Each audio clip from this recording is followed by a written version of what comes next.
السلام عليكم أعزائي المشاهدين، مرحبا أهلا وسهلا بكم في فيديو جديد وحلقة جديدة. اليوم سوف نتحدث عن موعد التوقيت والقنوات الناقلة لمباراة الإياب لنادي ريال مدريد ضد مانشستر سيتي بعد أن انتهت مباراة الذهاب ب3-2 لصالح الريال.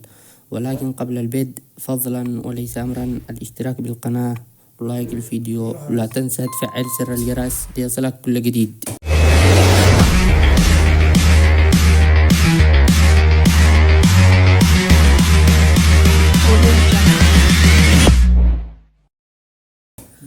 ستكون المواجهة يوم الأربعاء تاريخ 19/2/2025 عند تمام الساعة 11 ليلا. ملعب المباراة سانتياغو برنابيو.